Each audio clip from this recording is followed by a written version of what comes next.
Hello, നിങ്ങൾ start ചെയ്തിട്ടുള്ള നിങ്ങളുടെ ആ ചെറിയ ബിസിനസ്സിൽ നിന്ന് നല്ല വരുമാനം കിട്ടാനും കൂടുതൽ ലാഭം കിട്ടാനുമുള്ള കാര്യമാണ് ഇന്ന് ഞാൻ പറയാൻ പോകുന്നത്. ഒറ്റ ചോദ്യം മാത്രം ചോദിച്ചാൽ മതി, ഇത് ആർക്ക് വേണ്ടിയിട്ടുള്ളതാണ്? ഈ ചോദ്യത്തിനുള്ള ഉത്തരം നിങ്ങളുടെ മനസ്സിൽ കൃത്യമായിട്ട് ക്ലിയർ ആയിട്ടൊരു ക്ലാരിറ്റി നിങ്ങൾക്ക് ഉണ്ടെങ്കിൽ ബാക്കിയുള്ള എല്ലാ കാര്യങ്ങളും എളുപ്പമായിട്ട് വരും. നിങ്ങൾക്ക് നല്ല രീതിയിൽ സെയിൽ കിട്ടും. ഒരുപാട് പുഷ് ചെയ്യാതെ, കസ്റ്റമർ ഒരുപാട് പുഷ് ചെയ്യാതെ തന്നെ നിങ്ങൾക്ക് സെയിൽ വരും. കൂടുതൽ വിലയ്ക്ക് സെല്ല് ചെയ്യാനായിട്ട് സാധിക്കും. നല്ല ലാഭവും നിങ്ങൾക്ക് കിട്ടും. ഇത് ആർക്ക് വേണ്ടിയിട്ടുള്ളതാണ്? ഈ ചോദ്യത്തിന് ഉത്തരം അധിക സമയം ബിസിനസ് നമ്മൾ തുടങ്ങണം നമുക്ക് വേണ്ടിയിട്ടാണല്ലോ. അതല്ല ഇതിൻ്റെ ഉത്തരം. അതായത് ഏത് വിഭാഗം കസ്റ്റമേഴ്സിന് വേണ്ടിയിട്ടുള്ളതാണ് എൻ്റെ പ്രൊഡക്റ്റ്, എൻ്റെ സർവീസ്, എൻ്റെ ബ്രാൻഡ്, എൻ്റെ ബിസിനസ് എന്തോ ആയിക്കോട്ടെ, എൻ്റെ ഷോപ്പ് ഏത് വിഭാഗത്തിന് വേണ്ടിയിട്ടുള്ളതാണെന്നുള്ള ആ ഒരു ക്ലാരിറ്റി നിങ്ങളുടെ മനസ്സിലുണ്ടെങ്കിൽ കാര്യങ്ങൾ വളരെ എളുപ്പമായിരിക്കും. അതായത് മിനിമം വയബിളായിട്ടുള്ള മാർക്കറ്റിന് ഏറ്റവും ചെറിയൊരു ഗ്രൂപ്പുണ്ട്. ആ ഗ്രൂപ്പിനെ സർവ് ചെയ്തുകൊണ്ടായിരിക്കണം നമ്മൾ സ്റ്റാർട്ട് ചെയ്യേണ്ടത്. ചെറിയൊരു ബ്രാൻഡ് സ്റ്റാർട്ട് ചെയ്യാൻ നേരത്ത് നിങ്ങളിപ്പോൾ പല ബിസിനസ്സുകൾ സ്റ്റാർട്ട് ചെയ്തിട്ടുണ്ട്. അപ്പോൾ ക്ലോത്തിൻ്റെ കാര്യം എടുത്തു കഴിഞ്ഞാൽ ജസ്റ്റ് എന്താ പറയുക, ജീൻസും ഷർട്ടൊക്കെ വിൽക്കുന്ന ഒരു ബ്രാൻഡ് എന്നുള്ള രീതിയിൽ നിങ്ങൾ സ്റ്റാർട്ട് ചെയ്യാതെ ഏതെങ്കിലും ഒരു സെഗ്മെൻറ്റ് പിടിച്ച് ആ ഒരു വിഭാഗം കസ്റ്റമർ നിങ്ങളുടെ തലയിൽ എപ്പോഴും വേണം. അതായത് യങ് ആയിട്ടുള്ള 30 വയസ്സിന് താഴെയുള്ള ജസ്റ്റ് കോളേജിൽ നിന്ന് പഠിച്ചിറങ്ങി ഒരു ഫ്രഷർ ആയിട്ടുള്ള ഒരാൾ ഓഫീസിൽ പോകുന്നു, അവർക്ക് വേണ്ടിയിട്ടുള്ള ഫോർമൽ ഔട്ട്ഫിറ്റ്. അതാണ് ആ ജസ്റ്റ് കോളേജിൽ നിന്ന് പഠിച്ചിറങ്ങി ഫസ്റ്റ് ടൈം ആയിട്ടൊരു ജോലിക്ക് പോകുന്നവരുണ്ട്, അവർക്ക് കുറച്ച് ഫാഷനബിൾ ആയിട്ടുള്ളത് വേണം, എന്നാൽ ഫോർമൽ എൻവയോൺമെൻറ്റിൽ യൂസ് ചെയ്യാൻ പറ്റണതായിരിക്കണം. ആ ഒരു വിഭാഗത്തിനെ ടാർഗറ്റ് ചെയ്തുകൊണ്ടായിരിക്കണം നിങ്ങൾ സ്റ്റാർട്ട് ചെയ്യേണ്ടത്. ക്ലോത്തിങ്ങിൻ്റെ ഒരു ഉദാഹരണം പറഞ്ഞതാണ് ഞാൻ. അതായത് ഇത് ആർക്ക് വേണ്ടിയിട്ടുള്ളതാണെന്നുള്ള ചോദ്യത്തിന് ഉള്ള ഉത്തരമാണ് യങ് ആയിട്ടുള്ളവർ. യങ് ആയിട്ടുള്ള 30 വയസ്സിൻ്റെ താഴെയുള്ള ജസ്റ്റ് കോളേജിൽ അവർക്ക് വേണ്ടിയിട്ടുള്ള ക്ലോത്തിങ് ബ്രാൻഡാണ് ഞങ്ങളുടെ. ജസ്റ്റ് ഒരു ക്ലോത്തിങ് ബ്രാൻഡ് എന്ന് പറഞ്ഞ് സ്റ്റാർട്ട് ചെയ്യാതെ ഇനി തുടങ്ങിയിട്ടുള്ളവരാണെങ്കിൽ നിങ്ങളുടെ ഒരു സെഗ്മെൻറ്റിനെ മാത്രം ടാർഗറ്റ് ചെയ്യുമ്പോൾ ഗുണം എന്താണെന്ന് വെച്ച് കഴിഞ്ഞാൽ നിങ്ങൾ പരസ്യം കൊടുക്കാൻ നേരത്ത് ആ കൊള്ളേണ്ട ആളുകളിൽ അത് കൃത്യമായിട്ട് കൊള്ളും. നിങ്ങളെ ആ വേണ്ടവർ കൃത്യമായിട്ട് നിങ്ങളെ കോണ്ടാക്റ്റ് ചെയ്യും. നിങ്ങളുടെ പരസ്യം, ആ മെസ്സേജ് നിങ്ങൾ ആരെയാണോ ഉദ്ദേശിച്ചത് അവരുടെ ഉള്ളിലേക്ക് ഇറങ്ങി ചെല്ലും, അവർ നിങ്ങളെ കോണ്ടാക്റ്റ് ചെയ്യും.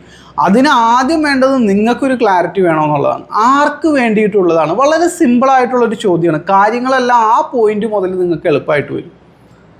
പക്ഷെ പലരും ചെയ്യണത് എന്താണെന്ന് വെച്ച് കഴിഞ്ഞാൽ ഒരു വിഭാഗത്തിനെ മാത്രം ടാർഗറ്റ് ചെയ്യാൻ നേരത്ത് അപ്പോൾ ബാക്കിയുള്ളവരുടെ അടുത്തു നിന്നുള്ള സെയിൽ നമുക്ക് നഷ്ടമാവുമല്ലോ എന്നുള്ളതാണ് പലരുടെയും വിചാരം.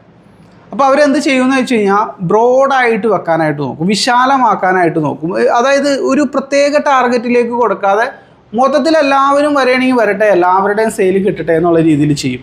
ഇങ്ങനെ ചെയ്യുമ്പോൾ ഉള്ള പ്രശ്നം എന്താണെന്ന് വെച്ച് കഴിഞ്ഞാൽ ഒരു വിഭാഗത്തിൻ്റെ മനസ്സിലേക്കും നിങ്ങളുടെ മെസ്സേജ് കൃത്യമായിട്ട് ചെല്ലില്ല.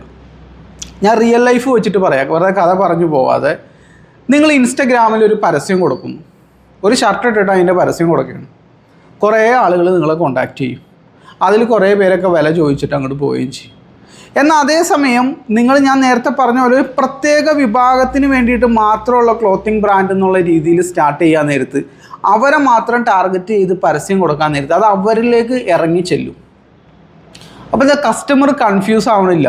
നമ്മൾ പറയാണ് നിങ്ങൾ പോരെ, നിങ്ങളെ തന്നെ ഉദ്ദേശിച്ചിട്ടാണ് ഞങ്ങൾ ബ്രാൻഡ് സ്റ്റാർട്ട് ചെയ്തിട്ടുള്ളത്, ധൈര്യമായിട്ട് പോരെ, നിങ്ങൾക്ക് വേണ്ടി മാത്രമുള്ളതാണിത്. ഇപ്പം ഞാനൊരു കസ്റ്റമറാണെങ്കിൽ എൻ്റെ ഉള്ളിലേക്ക് അത് ഇറങ്ങിച്ചെന്നു. ഇപ്പോൾ ഹെയർ ഓയിൽ മൈഗ്രെയിൻ ഉള്ളവർക്ക് വേണ്ടി മാത്രം, മുടി വളരാനോ അല്ലെങ്കിൽ മുടി കറക്കാനോ ഉള്ള ഒരു പരിപാടി നമ്മുടെ അടുത്തില്ല, ജസ്റ്റ് മൈഗ്രെയിൻ ഉള്ളവർക്ക് വേണ്ടി മാത്രം. അപ്പോൾ എന്താണെന്ന് വെച്ച് കഴിഞ്ഞാൽ ആ ഹെയർ ഓയിലിൻ്റെ പരസ്യം ഞാൻ കാണുന്നത് തലയിൽ തേച്ചോ മുടി വളരോ അങ്ങനെയല്ല, മൈഗ്രെയിൻ ഉള്ളവർ, മൈഗ്രെയിൻ ഉള്ള സ്ത്രീകൾക്ക് വേണ്ടിയിട്ട് മാത്രമുള്ള ഹെയർ ഓയിൽ. അപ്പോൾ ഏതെങ്കിലും ഒരു മിനിമം വയബിൾ എന്ന് പറഞ്ഞു കഴിഞ്ഞാൽ ആ ഒരു കാറ്റഗറിയിൽ നമുക്ക് തരക്കേടില്ലാതെ സെയിൽ കിട്ടി, തരക്കേടില്ലാത്ത ലാഭം നമുക്ക് അതിൽ നിന്ന് ഉണ്ടാക്കാൻ പറ്റും. വയബിളാണ്, തരക്കേടില്ലാതെ ജീവിച്ചു പോകാൻ പറ്റും. മലയാളത്തിൽ നമ്മുടെ നാടൻ രീതിയിൽ പറഞ്ഞു കഴിഞ്ഞാൽ മിനിമം വയബിളായിട്ടുള്ള മാർക്കറ്റ്, മാക്സിമം പോസിബിൾ മാർക്കറ്റാണ് ആളുകൾ അധികവും സെർച്ച് ചെയ്തുകൊണ്ടിരിക്കുന്നത്. എല്ലാവരും വരട്ടെ എന്നുള്ള രീതിയിൽ. ഇപ്പോൾ എന്താ പ്രശ്നം എന്ന് പറഞ്ഞാൽ നമ്മളുടെ മെസ്സേജുകൾ, പരസ്യങ്ങളും ഒന്നും തന്നെ ആർക്കും ഒരു തൃപ്തി വരില്ല. വേറൊരു ഉദാഹരണത്തിലൂടെ ഞാൻ പറഞ്ഞ് മനസ്സിലാക്കി തരാം. നിങ്ങൾ ചെറിയൊരു ഷോപ്പ് സ്റ്റാർട്ട് ചെയ്യുന്നു, ക്ലോത്തിൻ്റെ ആയിക്കോട്ടെ. എല്ലാവരും വരണമെന്ന് കരുതി നിങ്ങൾ അതായത് ചെറിയ ബേബി മുതൽ അങ്ങ് നല്ല പ്രായമുള്ളവർക്ക് വരെയുള്ള എല്ലാം അതിൻ്റെ അകത്ത് കുത്തി നിറയ്ക്കാൻ നോക്കിക്കഴിഞ്ഞാൽ ആണിനും പെണ്ണിനും കുട്ടിക്കും പ്രായമായവർക്കും ചെറിയവർക്കും എല്ലാവർക്കും ഉള്ളത് കുത്തി നിറച്ച് കഴിഞ്ഞാൽ എല്ലാവരും വരുമല്ലോ എന്ന് കരുതി അങ്ങനെ ചെയ്തു കഴിഞ്ഞാലുള്ള പ്രശ്നം എന്താ? അങ്ങനെ ആരും സാധാരണ ബോധമുള്ളവർ ചെയ്യാറില്ല. ഞാൻ ഉദാഹരണത്തിലൂടെ പറഞ്ഞ് മനസ്സിലാക്കി തന്നെയാണ്. അങ്ങനെ ചെയ്യുമ്പോഴുള്ള പ്രശ്നം എന്താണെന്ന് വെച്ച് കഴിഞ്ഞാൽ എല്ലാവരും വരും. പക്ഷേ പ്രശ്നം എന്താണെന്ന് വെച്ച് കഴിഞ്ഞാൽ ആരെയും തൃപ്തിപ്പെടുത്താൻ പറ്റാത്തത് കൊണ്ട് അവിടെ സെയിൽ നടക്കില്ല. സെയിൽ വളരെ ഹാർഡായിരിക്കും. ഇനി സർവീസ് മേഖലയിലേക്ക് പോയി നോക്കിയാൽ നിങ്ങൾ ചിലവരുടെ സർവീസ് എന്ന് പറഞ്ഞു കഴിഞ്ഞാൽ അവരെല്ലാവരെയും പിടിക്കുകയാണ്. എല്ലാവരെയും പിടിച്ച് അവരെ സെർവ് ചെയ്യാൻ നോക്കാൻ നേരത്ത് ഇവരുടെ ഉള്ളിലേക്ക് ഇറങ്ങി ചെല്ലും. ഇപ്പം നിങ്ങളൊരു സെയിൽസ് ടീമിനെ വെക്കാൻ ഉദ്ദേശിക്കുകയാണ്, ടെലി സെയിൽസിലേക്ക് സ്റ്റാഫിനെ വെക്കാൻ ഉദ്ദേശിക്കുകയാണ്. അപ്പോൾ അവർ കോൾ ചെയ്യാൻ നേരത്ത് ചറപറാന്നുള്ള ലീഡ്സാണ്. നമ്മളെല്ലാവരെയും പിടിക്കണതുകൊണ്ട് ആർക്കും ആരെയും നമുക്ക് തൃപ്തിപ്പെടുത്താനായിട്ട് പറ്റണില്ല. പിന്നെ നിങ്ങൾക്ക് ആ ബിസിനസ് വലുതാക്കാനായിട്ട് പറ്റില്ല. അങ്ങനെ ഒതുങ്ങിക്കൂടി നിങ്ങളുടെ തലയിലായിരിക്കും തുടക്ക സമയത്ത് എല്ലാം ഇരിക്കുന്നത്. പുതിയ എംപ്ലോയീസിനെ ഓരോ സെഗ്മെൻറ്റിലേക്ക് ഹയർ ചെയ്യാൻ നേരത്ത് അവർക്ക് വളരെ കോംപ്ലക്സ് ആയിട്ട് ഫീൽ ചെയ്യും. ഇപ്പോൾ സെയിൽസിലുള്ള ആളുകൾക്ക് ഒരുപാട് പ്രൊഡക്റ്റും ഒരുപാട് സർവീസും ഉണ്ടെങ്കിൽ അവർക്ക് ഇതൊക്കെ പഠിക്കേണ്ടതായിട്ട് വരും. അവർക്ക് വേണ്ടത്ര രീതിയിൽ റിപ്പീറ്റ് ചെയ്യാനുള്ള ടൈം കിട്ടില്ല. അപ്പോൾ അവർ കോൾ ചെയ്യാൻ നേരത്തെ ആകെ അവർ കൺഫ്യൂസ്ഡ് ആവുന്നു, കസ്റ്റമർ കൺഫ്യൂസ്ഡ് ആവുന്നു, നിങ്ങൾക്ക് സെയിൽ നടക്കണില്ല. ടോപ്പായിട്ടുള്ള സെയിൽസ്മാനെ നിങ്ങൾ ഹയർ ചെയ്തേക്കണേ, എന്നിട്ടും അയാൾക്ക് വിൽക്കാൻ സാധിക്കണില്ല. അയാൾ ചിലപ്പോൾ വലിയ കമ്പനിയിൽ വർക്ക് ചെയ്തിട്ട് വന്ന എക്സ്പീരിയൻസ് ഉള്ള ഒരാളായിരിക്കും. പക്ഷേ നിങ്ങളുടെ സാധനം നിങ്ങൾക്ക് വിൽക്കാൻ പറ്റുന്നുണ്ട്, പക്ഷേ അയാൾക്ക് വിൽക്കാൻ പറ്റില്ല. അതിൻ്റെ കാരണം എന്താണെന്ന് വെച്ച് കഴിഞ്ഞാൽ ഏതെങ്കിലും ഒന്നിൽ ഫോക്കസ് ചെയ്യാത്തത് കൊണ്ടാണ്. ഈ ഫോക്കസ് നഷ്ടപ്പെടുന്നതുകൊണ്ടാണ്. എല്ലാം വാരി പിടിക്കാൻ നോക്കുന്നത് കൊണ്ടാണ്. ഇനി ചെറിയ ബിസിനസ്സുകൾക്ക് അധിക സമയവും എല്ലാം വെച്ചിട്ടുള്ള കളി നടക്കില്ല. ഞാൻ നേരത്തെ പറഞ്ഞ പോലെ ഒരുപാട് റിസോഴ്സ് നിങ്ങൾ സ്പ്രെഡ് ചെയ്യേണ്ടതായിട്ട് വരും. കംപ്ലീറ്റ് ഫോക്കസ് നമ്മളുടെ ഇതാവും. ഒറ്റ ചോദ്യത്തിലാണ് ഇതെല്ലാം നിൽക്കുന്നത്. ഞാൻ തമിഴിൽ കൊടുത്ത പോലെ ഇത് ആർക്ക് വേണ്ടിയിട്ടുള്ളതാണ് ഈ സംഗതി? ഇത് നിങ്ങളുടെ മനസ്സിൽ ആ ക്ലാരിറ്റി ഉണ്ടെങ്കിൽ നിങ്ങൾ പരസ്യം എഴുതാൻ നേരത്ത്, പരസ്യം ഡിസൈൻ ചെയ്യാൻ നേരത്ത് നിങ്ങൾക്ക് ഡിസൈനിങ് അറിയില്ലെങ്കിലും ആ ഡിസൈനിങ് അറിയാവുന്ന ആളുടെ അടുത്ത് പറഞ്ഞു നോക്കുക. മാത്രം എന്ന് പ്രത്യേകം എടുത്ത് പറയണം. അത് നിങ്ങൾ വായിച്ചു നോക്കിയിട്ട് നിങ്ങൾക്ക് റീ എഡിറ്റ് ചെയ്യാൻ പറയാം. നിങ്ങൾക്കും ഒന്നും അറിയില്ല, അവർക്കും ഒന്നും അറിയില്ല. കാണുന്ന കസ്റ്റമറും കൺഫ്യൂസ്, വന്നവരൊക്കെ വിലയും ചോദിച്ച് പോകണമുണ്ട്, പരസ്യത്തിൻ്റെ കാശും പോകണുണ്ട്, സെയിലും നടക്കണില്ല, എന്താ നടക്കണമെന്നൊരു പിടിയില്ല. ഇങ്ങനെ ആകെ കൺഫ്യൂസ്ഡ് അടിച്ച് തല മൊത്തം ഒരു പുകമറയായിട്ട് നിൽക്കുന്നതിനേക്കാളും ഭേദമാണ് ഞാൻ പറഞ്ഞ ചോദ്യം ചോദിക്കില്ല. ഇത് ആർക്ക് വേണ്ടിയിട്ടുള്ളതാണ്? ഇത് ആർക്ക് വേണ്ടിയിട്ടുള്ളതാണ്? ഈ ഒറ്റ ചോദ്യമാണ് നമ്മൾ ചോദിക്കുന്നത്. ആ പോയിന്റ് മുതൽ നമ്മളുടെ മനസ്സിൽ ആ വിഭാഗം കസ്റ്റമർ നമ്മുടെ ഉള്ളിലുണ്ട്. അവരെ മുൻനിർത്തിയിട്ടായിരിക്കും നമ്മളുടെ പരസ്യങ്ങൾ പോകണം. അപ്പോൾ എന്ന് വെച്ചാൽ കൃത്യമായിട്ട് കൊള്ളേണ്ട സ്ഥലത്ത് ഇത് കൊള്ളുകയും ചെയ്യും. ഇത് നിങ്ങൾക്ക് വിശ്വാസം വന്നില്ലെങ്കിൽ നിങ്ങളൊന്ന് പരസ്യം കൊടുത്തു നോക്കാം. ഓൺലൈനിൽ എന്തെങ്കിലുമൊക്കെ സ്റ്റാർട്ട് ചെയ്തിട്ട് നിങ്ങളൊന്ന് പരസ്യം കൊടുത്തു നോക്കാം. കുറേ പേര് നിങ്ങളെ കോൺടാക്റ്റ് ചെയ്യും.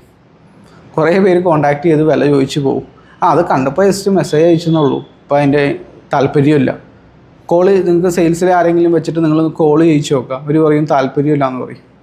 എൻ്റെ താല്പര്യമില്ലാത്ത എന്തെന്നാന്ന് വെച്ച് കഴിഞ്ഞാൽ താല്പര്യമില്ലാത്ത ആളുകളെയാണ് നിങ്ങൾ വിളിച്ച് ക്ഷണിച്ച് വരുത്തിയേക്കണത്. ആര് പറഞ്ഞു അവരെ വിളിച്ചു കൊണ്ടുവരാൻ? വെറുതെ നിങ്ങളുടെ ടൈം വേസ്റ്റ് ചെയ്യാനായിട്ട്. അത് ഈ ചോദ്യം ചോദിക്കാത്തതിൻ്റെ എല്ലാം പിടിക്കാനായിട്ട് നോക്കരുത്. മിനിമം വയബിളായിട്ടുള്ള ഒരു മാർക്കറ്റ് സെലക്ട് ചെയ്യുക. ഒരു ചെറിയ സെഗ്മെൻറ്റ് മതി. ആ സെഗ്മെൻറ്റിൽ പിടിച്ചിട്ട് നമുക്ക് ബിസിനസ് വളർത്തി അവിടെ നിങ്ങൾക്ക് നല്ല ലാഭം കിട്ടിയതിന് ശേഷം പതുക്കെ അതിനോടായിട്ടുള്ള സബ് സെഗ്മെൻറ്റുകൾ പിടിക്കുക. അപ്പോൾ ആ ഒരാളെ മാത്രം ഇങ്ങനെ സെർവ് ചെയ്യാമെന്നാണോ നിങ്ങൾ പറയണത്? വേറെ ഒന്നും വെക്കരുത് എന്നാണോ നിങ്ങൾ പറയുന്നത്? അതല്ല, അത് പതുക്കെ നമുക്ക് ചെയ്യാനായിട്ട് പറ്റും. ഈ മിസ്റ്റേക്ക് അധികം വരുത്തുന്നത് വലിയ ബ്രാൻഡുകളെ കോപ്പി ചെയ്യാൻ നോക്കുമ്പോഴാണ്. ചെറുതായിട്ടുള്ള ആളുകൾ ചെറിയ റിസോഴ്സ് വെച്ച് ചെയ്യുമ്പോൾ വലിയ കോർപ്പറേറ്റ് കമ്പനികളെ പോലെ ഒരിക്കലും നമുക്ക് ഫങ്ഷൻ ചെയ്യാനായിട്ട് സാധിക്കില്ല. കാരണം അവരുടെ റിസോഴ്സ് വേറെ, നിങ്ങളുടെ റിസോഴ്സ് വേറെ. നിങ്ങൾക്ക് വളരെ ലിമിറ്റഡ് ആയിട്ടുള്ള റിസോഴ്സുള്ളൂ. കസ്റ്റമേഴ്സിൻ്റെ ഉള്ളിലേക്ക് ഇറങ്ങി ചെല്ലാനായിട്ട് നോക്കും. ഈ ഒറ്റ ചോദ്യം ചോദിക്കുക, ഇത് ആർക്ക് വേണ്ടിയിട്ടുള്ളതാണ്? അവിടെ നിന്ന് അങ്ങോട്ട് പണി തുടങ്ങും. ആദ്യം ഇതിൽ ക്ലാരിറ്റി വരണം. അതിനുശേഷമാണ് നിങ്ങളുടെ മാർക്കറ്റിങ്ങും കാര്യങ്ങളൊക്കെ വർക്കൗട്ട് ആവുള്ളൂ. അല്ലെങ്കിൽ വളരെ പ്രയാസമായിരിക്കും. ഇപ്പോൾ നിങ്ങൾ ചോദിച്ചേക്കാം, ഒരുപാട് പേര് അങ്ങനെ പ്രത്യേക ഒരു ടാർഗറ്റൊന്നും ഇല്ലാതെ ബ്രാൻഡൊക്കെ ബിൽഡ് ചെയ്തിട്ടുണ്ടല്ലോ. അതിന് പറയാം മാസ് മാർക്കറ്റ് ബ്രാൻഡുകൾ എന്നാണ്. മാസ് മാർക്കറ്റ് ബ്രാൻഡ് ബിൽഡ് ചെയ്യണമെങ്കിൽ ഭയങ്കര പാടാണ്. നമുക്ക് വെറുതെ ഇരുന്ന് പറയാം അവർ ചെയ്തു ഇവർ ചെയ്ത് ശരിയാണ്. പക്ഷേ ഇപ്പം നിങ്ങൾ ലോട്ടറി അടിക്കണ കേസ് എടുത്തു നോക്കുക. ഒരുപാട് വാർത്തകൾ നിങ്ങൾക്ക് കാണാം, അത്ര ലോട്ടറി അടിച്ചു, ഇത്ര ലോട്ടറി അടിച്ചു. ഞാൻ പറയണതെന്ന് വെച്ചാൽ നിങ്ങൾക്ക് അടിക്കില്ല, അതാണ് ഞാൻ പറയുന്നത്. അവർക്ക് അടിക്കും, നിങ്ങൾക്ക് അടിക്കില്ല. കാരണം മാസ് മാർക്കറ്റ് ബ്രാൻഡ് ബിൽഡ് ചെയ്യാൻ നല്ല റിസോഴ്സുകൾ വേണം. കുറച്ചൊക്കെ ഭാഗ്യം നമ്മുടെ കൂടെ നിൽക്കണം. വർഷങ്ങളെടുക്കാം. ഒരുപാട് മാർക്കറ്റിംഗ് മണി സ്പെൻഡ് ചെയ്യാനായിട്ട് വേണം. അതിനേക്കാൾ വളരെ ബെറ്ററായിട്ടുള്ള ഓപ്ഷനാണ് ചെറിയ സെഗ്മെൻറ്റ് പിടിച്ചുകൊണ്ട് അതിൽ പിടിച്ച് പതുക്കെ പതുക്കെ കയറാമെന്നുള്ളത്. അപ്പോൾ എന്താ വെച്ചാൽ നിങ്ങൾക്ക് ആ ചെറിയ സെഗ്മെൻറ്റിൽ നിന്ന് ലാഭവും സെയിലും കാര്യങ്ങളും എല്ലാം കിട്ടും. കുറച്ച് ഫ്രീ ആയതിനു ശേഷം പതുക്കെ പതുക്കെ നമുക്ക് ചെയ്യാനായിട്ട് സാധിക്കും.